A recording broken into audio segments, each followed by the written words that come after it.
इस बार जो मरा, कौन मरा? ब्राह्मण समाज का लड़का मरा है। कौन इसकी साजिश का शिकार हुआ है? निशिकांत दुबे का बच्चा मरा, गिरिराज सिंह का बेटा मरा है। कौन मरा? अमित शाह का बेटा मरा। वो तो बीसीसीआई और आईसीसी का चेयरमैन बनेगा। आपका बच्चा मरेगा, आपके बच्चे को पीटा जाएगा, आपके बच्चे का भविष्य खराब। अमित शाह का बेटा जो है बीसीसीआई का अध्यक्ष बनेगा, आईसीसी का अध्यक्ष बनेगा, और हम लोग का बच्चा क्या करेगा? दलित पिछड़ा का बच्चा क्या करेगा? मुसलमान के घर में जाके भगवा झंडा लहराएगा। इस सरकार एक नई बीमारी और है बच्चों, आपको टेस्ट करना, विदेश जाने की, विदेश पढ़ाई करने की। काउंसलिंग पेरेंट्स को होती नहीं है, बच्चा लालायित होकर जाना चाहता है।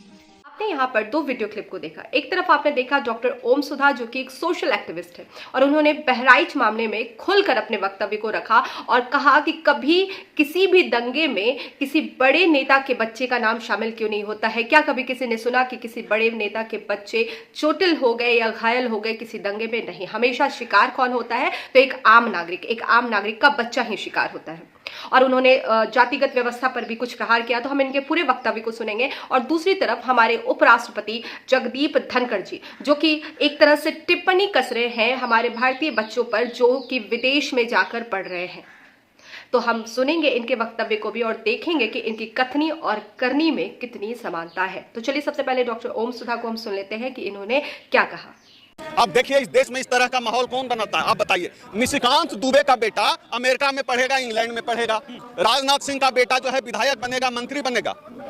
अमित शाह का बेटा जो है बीसीसीआई का अध्यक्ष बनेगा, आईसीसी का अध्यक्ष बनेगा। और हम लोग का बच्चा क्या करेगा? दलित पिछड़ा का बच्चा क्या करेगा? मुसलमान के घर में जाके भगवा झंडा लहराएगा। इस सरकार और शासन के इस खेल को समझना पड़ेगा। वो हमारे बच्चों को जेल भिजवाना चाहते हैं। मैं तो सवर्ण समाज से भी कहना चाहता हूँ, इस बार जो मरा, कौन मरा? ब्राह्मण समाज का लड़का मरा है।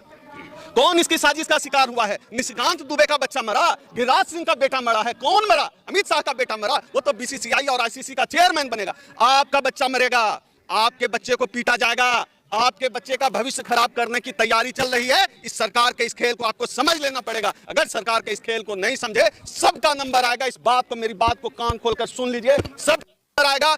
कोई नहीं बचने वाला है इस सरकार में। अरे वो तो धार्मिक ज्ञापन निकाल रहे थे। नहीं, ये जो कहते हैं एक नहीं होंगे तो कहते हैं कौन एक है? हिंदू बनाकर एक करते हैं। आप बताइए ना, देश का दलित पिछड़ा हिंदू है क्या? यादव, पासवान, जाटव, चमार, कोयरी, कुर्मी, तेली, तमोली का शादी हो जाता है ब्राह्मण में? शादी कर तो फिर हम छोटी जात का हो जाते हैं। हम जब अपना आरक्षण मांगते हैं, हक अधिकार मांगते हैं, तब हम छोटी जात का हो जाते हैं। और मुसलमान से लड़ाना हुआ तब हम हो जाते हैं हिंदू।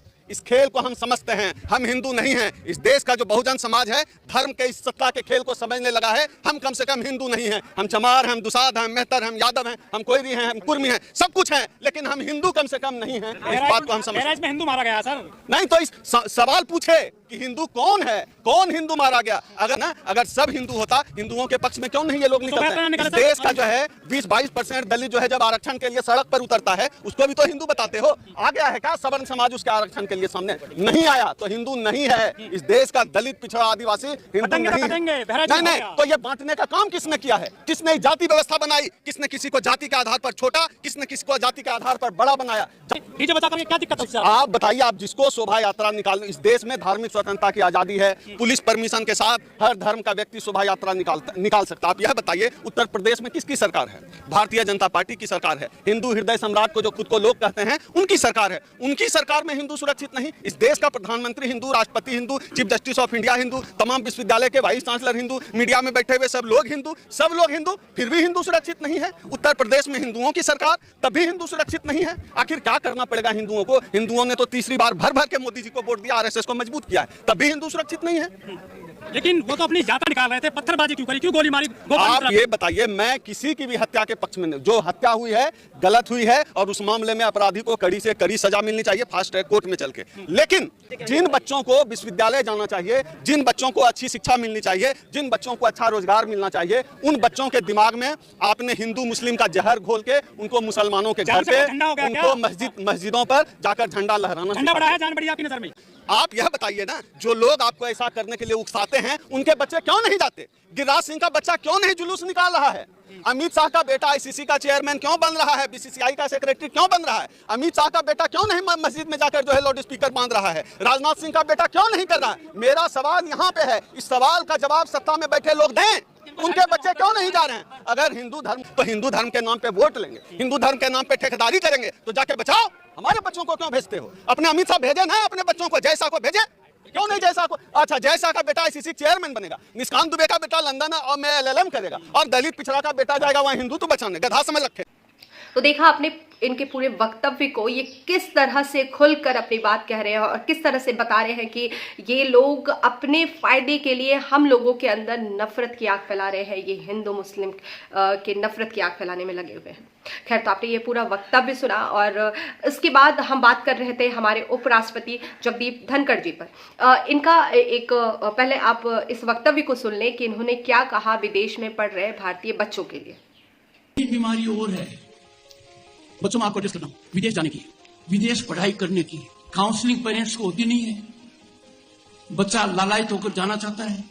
तो यहाँ पर हमारे उपराष्ट्रपति जी ने जो वक्तव्य कहे, जो बातें इन्होंने कही, तो इस बात को एक्सपोज करने वाले एक पत्रकार है शीतल पी सिंह, और उन्होंने देखिए ये क्या लिखा है, पूरा डिटेल पूरा एक्सपोज करते हुए इन्होंने अपनी पूरी बात यहाँ पर की है। और ये लिखते हैं कि देखिए यहाँ पर बताया गया है कि हमारे उपराष्ट्रपति धनखड़ जी की पुत्री ने जयपुर के MGD स्कूल से स्कूली शिक्षा ग्रहण की।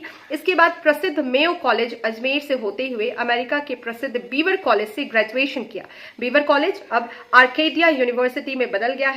इस दौरान समर कोर्सेज के लिए वे इंग्लैंड, इटली और ऑस्ट्रेलिया गई। उन्होंने इटालियन भाषा की पढ़ाई भारत स्थित इटली के दूतावास द्वारा चलाए जाने वाले पाठ्यक्रम से प्राप्त की। उनकी फोटोग्राफी की अभिरुचि इंग्लैंड की गोल्डस्मिथ यूनिवर्सिटी की छात्रा होने के गौरव से पूरी हुई। अब देश के बाकी बच्चों के लिए उनके पिताजी की नसीहत है कि, तो खैर पिताजी की क्या नसीहत है आप एक बार फिर से सुन लीजिए।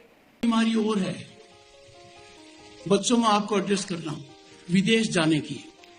तो ये नसीहत दे रहे हैं हमारे भारतीय बच्चों को। तो आप देख रहे हैं कि एक किस तरह से ये बात की जा रही है कि हमारे बच्चे क्या करें, तो बस वो दंगे में शामिल हो, वो हिंदू मुस्लिम करे, जिनके पढ़ने की उम्र है वो पढ़ाई छोड़कर बस इसी दंगे में लगे रहे, कहीं जाकर कुछ उपद्रव करे। तो ये सारी चीजें हमारे बच्चों को सिखाया जा रहा है और इनके बच्चे विदेश में जाकर पढ़ रहे हैं। आप बड़े बड़े नेता के बारे में मैं बता देती हूँ। यहाँ पर रवि किशन जी देखिए, अनुराग ठाकुर, इनके बच्चे, शिवराज सिंह चौहान, निशिकांत दुबे, रविशंकर प्रसाद, तो तमाम ऐसे कई नेता हैं जिनके बच्चे विदेश में जाकर बहुत कुछ अचीव कर रहे हैं, अपनी पढ़ाई कर रहे हैं। तो इनके बच्चे विदेश में जाकर पढ़े और हमारे बच्चे जो है वो दंगई बने, वो दंगों में शामिल हो, क्योंकि आप ये भड़काऊ, ये जहरीली चीजें जो आम जनता में भड़का रहे हैं, तो कहीं ना कहीं इससे हमारे बच्चे वही बनेंगे। हमारे यहाँ के बच्चों को उनकी मानसिकता इस तरह से बनाई जा रही है कि वो क्या करे, सिर्फ और सिर्फ दंगे में ही शामिल हो, और सिर्फ इतनी ही बात तक रही है। आप देखिए ऐसे कई सारे लोग, अभी नुपुर शर्मा का जो वीडियो क्लिप आया है आपने देखा, पहले इनके इस वीडियो क्लिप को आप देखिए। 35 गोलियां, नखून उखाड़ दिए, पेट फाड़ दिया, आंख निकाल दी। क्यों? दोबारा पूछूंगी, क्या झंडा हटाने के लिए हमारे देश का कानून किसी की निर्मम हत्या करने की अनुमति देता है क्या? तो किस तरह से ये जहर उगल रही है, आग उगल रही है, किस तरह से ये भड़का रही है यहाँ पर लोगों को। और ये बीजेपी की पूर्व राष्ट्रीय प्रवक्ता भी रह चुकी है, खैर इन्हें निकाला जा चुका था। और अगर अभी हम बात करें अभी के संदर्भ में, तो अभी राम गोपाल मिश्र पर ये जो बयान दे रही है, किस तरह से ये बता रही है कि उसके नाखून को उखाड़ा गया, इतनी गोलियां दागी गई, ये किया गया, तो ये बातें कहकर ये भड़का रही है, जहरीली भाषण दे रही है और खुद लोगों को भड़का देने के बाद, जबकि इस मामले में बहराइच पुलिस जो है वो चीख कर बार बार इस बात को बता चुकी है कि ऐसा कुछ नहीं हुआ है, लेकिन इन्होंने फिर भी ये सारी चीजें कही। ये इनका माफीनामा देखिए कि ये किस तरह से माफी मांग रही है।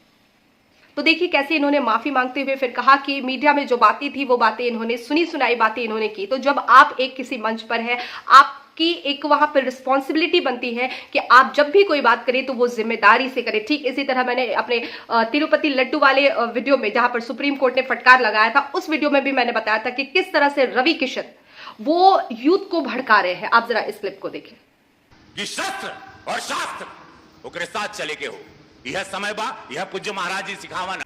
तो किस तरह से ये युवकों को शस्त्र उठाने की बात कर रहे हैं कि शास्त्र के साथ अब क्या करो, शस्त्र भी उठाओ। तो कितने भड़काऊ भाषण ये हमेशा देते आए हैं, जबकि तिरुपति लड्डू मामले में भी किसी भी तरह का कोई भी बयान देने से पहले इन्हें रुकना चाहिए था, इन्हें सोचना चाहिए था कि अभी किसी तरह का जांच नहीं पूरा हुआ है, किसी तरह के मामले की उजागर नहीं हुई है, लेकिन फिर भी ये लोग ऐसे बयानबाजी करने से कभी भी बाज नहीं आते।